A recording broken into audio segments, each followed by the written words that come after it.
Турецкие кошки, как оказалось, не такие уж и безопасные. Взяла, цапнула меня, короче. Вон та кошечка. Сейчас пойдем покажем. Вот эта вот кошечка. Взяла и цапнула меня, представляешь? Представляешь?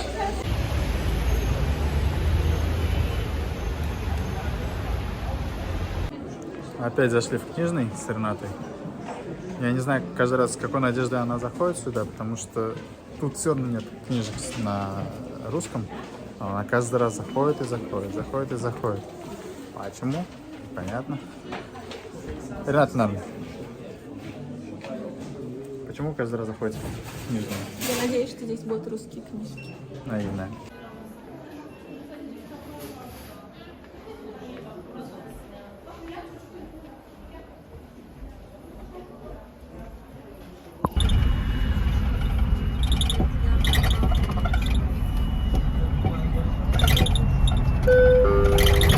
Madalena 1453.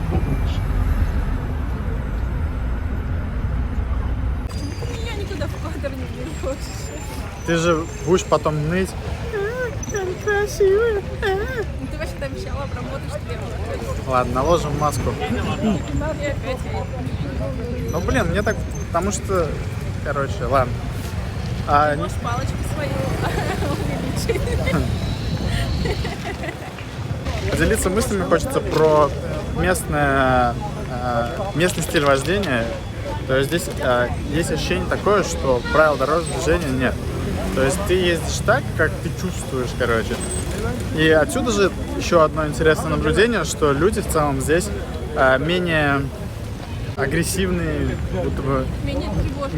менее тревожные, да. То есть, условно говоря, в автобусе, там, если там, кто-то рюкзак не снимает, или на ноги наступает, или на дороге кто-то кого-то подрезает, здесь нет каких-то конфликтных ситуаций. То есть в основном все обходятся игнорированием друг друга, и все.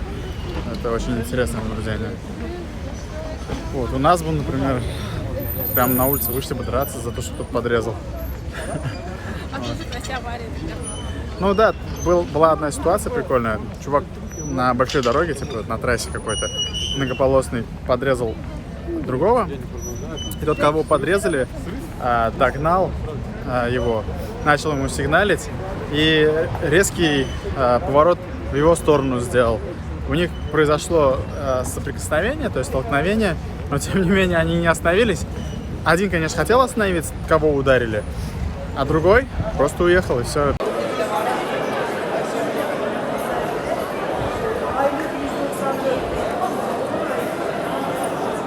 Пришли сейчас в Гранд Базар.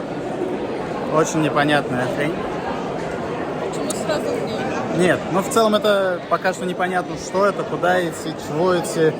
Это просто базар. Блин, просто здесь, видимо, все по аллеям. Аллея, например, с украшениями, аллея с сладостями и так далее. Хорошо. Но, например, мы вот сюда пришли искать нарды, Вот. и мы их нашли. Все.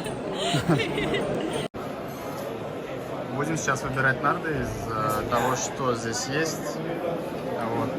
Особенность говорит, что не новое видео, ну окей. Мы нашли нарды, наконец-то, короче, такие, которые более-менее похожи на российские. Такую здоровую штуку взяли. Анпакинг сейчас будет.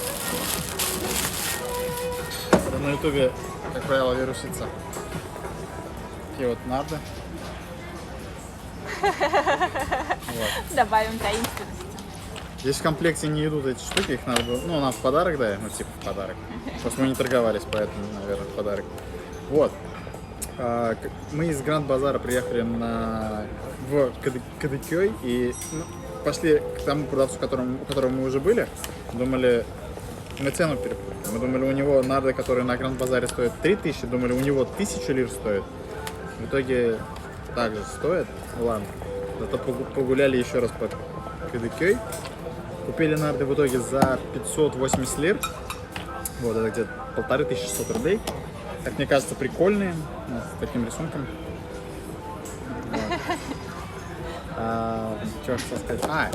И мы наконец-то нашли кальянную, где уголь кубиками, а не просто веточки порубленные, короче. Наконец-то. А еще круто то, что Да, тут прикольное место, и наконец-то, не наконец-то, а бонусом получилось то, что здесь русскоговорящие офики и кальянщик. Просто идеально. Мы спокойненько объяснили, что, какой нам табак забить, какие миксы сделать. А то вот здесь в кальянах, не знаю, это из-за языкового барьера или нет, но сразу готовые чаши с одним вкусом обычно приносят. Вот. А здесь я попросил сделать микс. Вот. Посмотрим. Ну, мы уже покурили, классный кальян. Сейчас будем играть нарды. Эти нарды мы, кстати, повезем на Бали, потому что на Бали, скорее всего, будет ужасный выбор нард. Вот. Поэтому мы искали нарды, которые были бы небольшие, чтобы в чемодане хорошо вмещались, с этими выемками, потому что в Турции почему-то все нарды идут без вот этих выемок под фишки. Вот. И легкие, чтобы по весу пройти в аэропорту. Такие дела. Я, кстати, думала, что здесь черные и рыжие, а оказывается белые и рыжие.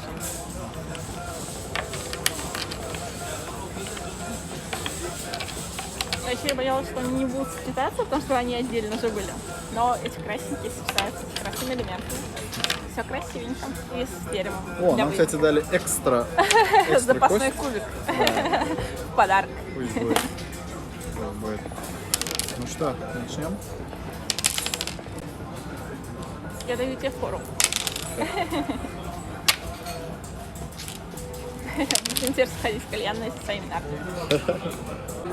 Кстати, очень приятно в них играть. Да. Они похожи вот этим лаковым покрытием на нарды, которые были в Дуде. Стеклянные. А, нет, Нет, они больше похожи Chilling на... Lounge. Chilling Lounge. А мне кажется, что они похожи на те, которые были в... Где мы постоянно сидели? Забыла. В этом? В Эдене, в смысле? Да. Нет, там Нет, другое. которые были с верблюдами. Ну, Эден. Нет. Там более липкий лак как будто был.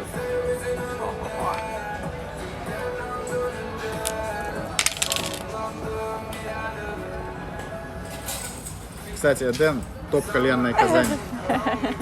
Отвечаю. Рекламная Большая красная интеграция. 34-16.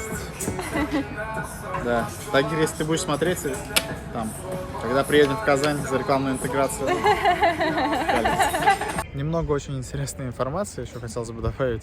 Для кого-то это может быть актуально. Да, то есть мы искали в местных магазинах интим-товаров смазку какую-нибудь хорошую, System Joe, например. Да, не какую-нибудь конкретно System Joe. System Joe, свяжитесь со мной до рекламы. И мы поняли, что в местных магазинах ассортимент просто состоит в основном из фалоимитаторов, из делдаков и так далее.